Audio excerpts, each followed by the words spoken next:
আসসালামু আলাইকুম, আমি সেলিম, প্রতিষ্ঠাতা পরিচালক অ্যাকাউন্টিং পার্লামেন্ট কোচিং। তো আজকে দেখাবো সমর্থক শব্দ পর্ব 3।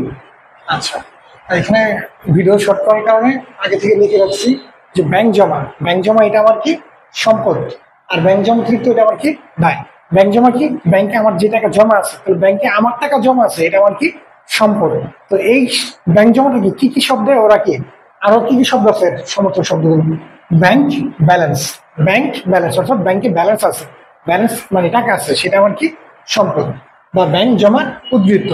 তো এইখানে আবার কিছু জিনিস আছে যে উদ্ধৃত জের ব্যালেন্স, উদ্ধৃত জের ব্যালেন্স, এই তিনটা আবার কি একই কথা, এই তিনটা আবার কি সমর্থক শব্দ।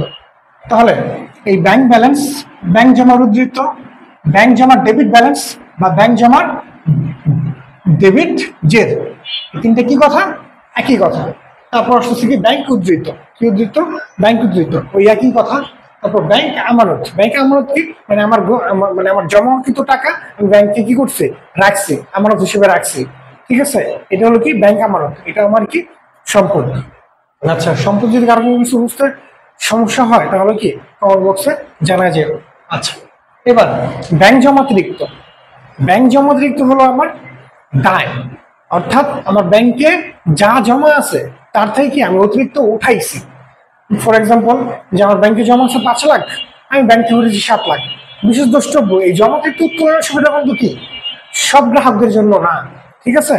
আচ্ছা, যারা একটু তাদের ভিআইপি গ্রাহক, রেগুলার ট্রানজাকশন করে, আরো কিছু কিছু শর্ত আছে, যে শর্তের কারণে কি যে তোমার যা জমা আছে তার থেকে অতিরিক্ত কি ওরা তোমাকে কি উত্তোলন করতে দিবে।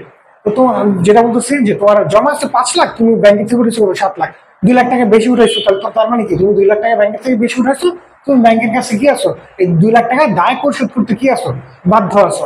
এটাই আমার কি ব্যাংক জমাতিরিক্ত বা ব্যাংক জমাতিরিক্ত উত্তোলন, এটা আমার কি দায়।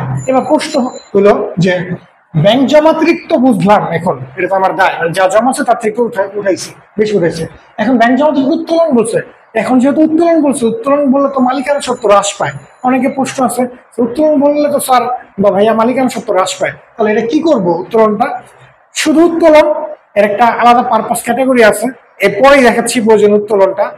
আচ্ছা, এই ব্যাংক জমাতিরিক্ত উত্তোলন বললে এই ব্যাংক জমাতিরিক্তটা কি বুঝাবে? ব্যাংক জমাতিরিক্ত উত্তোলন বললে কি বুঝাবে? ব্যাংক জমাতিরিক্তটাই বুঝাবে, অর্থাৎ এটার কি শব্দ? সমর্থক শব্দ। আচ্ছা, আর এইখানে 3টা লেখা রাখছি, এই তিনটা কি একই জিনিস? ব্যাংক জমার ক্রেডিট জের, ব্যাংক জমার ক্রেডিট জের, ব্যাংক জমার ক্রেডিট ব্যালেন্স, ব্যাংক জমার ক্রেডিট উদ্ধৃত। যেটা বলছিলাম যে এই যে জের ব্যালেন্স উদ্ধৃত, এই তিনটা কি শব্দ? সমর্থক শব্দ। তাহলে ব্যাংক জমার ক্রেডিট জের, ব্যাংক জমার ক্রেডিট ব্যালেন্স, ব্যাংক জমার ক্রেডিট উদ্ধৃত, এই তিনটা আমার কি আমার ব্যাংক জমাতিরিক্তকে প্রবেশ করতেছে, অর্থাৎ দায়।